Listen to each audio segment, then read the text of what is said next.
Up. It wasn't mine, but every week I took care of it like it was, because the Real owner paid well, and I needed every cent to cover my sister Sarah's medical bills. You know what I mean?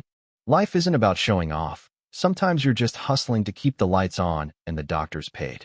I thought the neighborhood was safe, rich, boring, filled with people who called the cops when your grass got too long. But I was wrong. One morning, this guy, mid-40s, built like a linebacker, fake community officer, uniform, badge and everything, starts pounding on my garage like he's got a personal grudge against steel doors. Jackson Williams. Never heard of him before, but I won't forget him.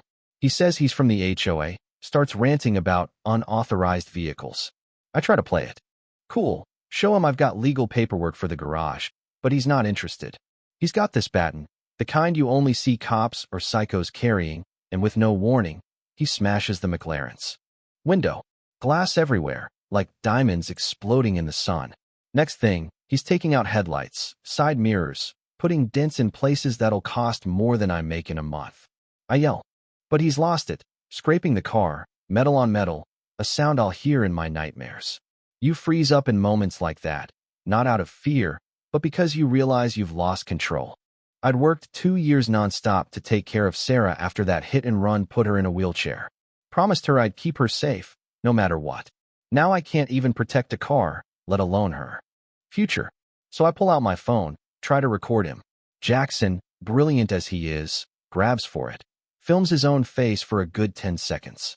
Great job, genius. After he storms off, I see he's dropped his baton. Property of State Security Division, it says. Ex-Officer J. Williams. What's a guy with that background doing smashing cars in a quiet neighborhood? I'm shaking, sweeping up glass. When I spot something wedged near the passenger door, a tiny device, blinking red, installed like a pro. Surveillance gear.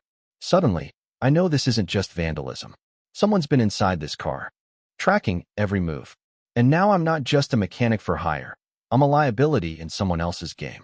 I comb through the garage, check my own security cameras. That's when things get really weird. My system's been hacked. Someone's been watching my routines, tracking my every move. The trail leads to Margaret Clark, the sweet HOA president. Bakes cookies, sells flowers, runs charity. Drives. Turns out her gaming setup in the back room is a surveillance hub with live feeds from my garage. When I catch a glimpse, she just smiles. Oh, I play simulation games. Sure, lady. Then a voice, cold, military, coming from her computer. Target is still under control. Initiate phase 2 tomorrow. It hits me. This is way bigger than HOA drama. I'm being watched, manipulated, and used as cover for something that stinks of black ops and politics. Sure enough, I get a text from an unknown number. Check the GPS device in your car. You've got 6 hours left. Tick-tock. My heart drops. The GPS is a bomb. A real, military-grade explosive, timer ticking down, set for exactly when the mystery client, who I now know as California's governor, uses the car. I find a briefcase hidden in the trunk, stamped with Governor Michael Harrison, confidential protection protocols, the works. My whole job's been a setup. Someone planted the bomb to assassinate the governor, and I've been the perfect fall guy, kept in line because they know I'll do anything for my sister. Then comes the call. Voice like ice, introduces himself as Tony Hartley. Says my sister's accident wasn't really an accident. They needed me desperate, compliant, willing to look the other way. He gives me an ultimatum. Drive the governor on the appointed route, or Sarah has a medical emergency that she won't survive. My hands are shaking so hard I can barely hold the phone. For 2 years, I thought I'd failed Sarah, but I was just a pawn in Tony's twisted revenge plot. But here's the thing about desperation. It breeds resourcefulness. I record Tony's call, catch a background alarm that I recognize from Margaret Clark's kitchen, do some digging, and it turns out Tony's supposed to be dead. Faked his death, hiding out with Margaret, running a whole criminal network right under our noses. He's ex-Navy SEAL, security specialist, out for revenge against the governor for some political backstab involving environmental funds and shady deals. At 3 a.m., while I'm still piecing this together, a knock on the door. Lisa Wong, FBI. She's been tracking Tony for months, knows everything about Jackson, Margaret, the whole crew. She lays it out. Tony's network is huge, well-funded, and my job was the perfect cover. Lisa and I put together a plan. Fake out Tony's surveillance with deep fakes. Reroute the governor. Use me as bait. Dawn breaks. I text Tony, pretending to go along, asking for proof that Sarah's safe. He's smug, tells me everything will be fine if I just stick to the plan. But his plan is to pin the governor's murder on me, stage it as eco-terrorism, and funnel millions into offshore accounts for his political backers. And just in case I chicken out, the bomb is Plan B.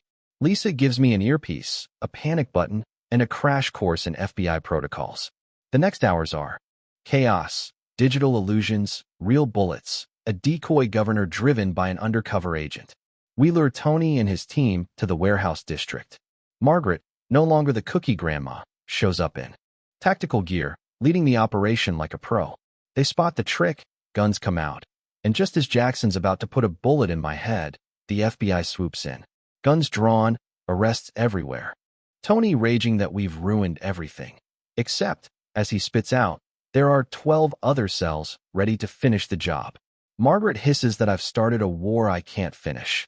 Before I can catch my breath, an urgent call. Governor's real convoy is under attack. Only chance to save him? That McLaren. I floor it, using all the special gadgets. EMP, smoke grenades, GPS spoofers. Racing through city streets, dodging bullets, I finally realize the attack is another FBI setup to flush out the last operatives. The true showdown comes when their leader, Rebecca Stone, fires a rocket at me. But the McLaren, kitted out like a tank, takes the hit. She's arrested, and with her last breath, warns that Tony was small time compared to what's really coming. The city's locked down, the evidence is overwhelming. Governor Harrison, who's been 2 steps ahead the whole time, meets me on the Rextern Highway. Offers me a job, Chief Technical Security Officer, a salary that'll keep Sarah cared for forever, the McLaren as my official car. I don't know whether to laugh or cry. Me, a guy who was scraping by, suddenly a government official. 3 days later, the neighborhood holds a meeting. The governor shows up, blows everyone's mind, reveals the whole conspiracy, fires the police chief, promises tighter security, and announces my new role. The applause is wild, people calling my name, Sarah crying happy tears in her hospital bed, finally safe, finally hopeful. But the victory doesn't last long. That night, I get an encrypted message. Tony was just the opening act. Some treatments may not be what they appear to be. 72 hours until Phase 2 begins. No name, just a warning. I look over at Sarah, surrounded by neighbors, smiling brighter than I've seen in years. The McLaren's engine purrs in the background, a reminder that normal doesn't exist anymore.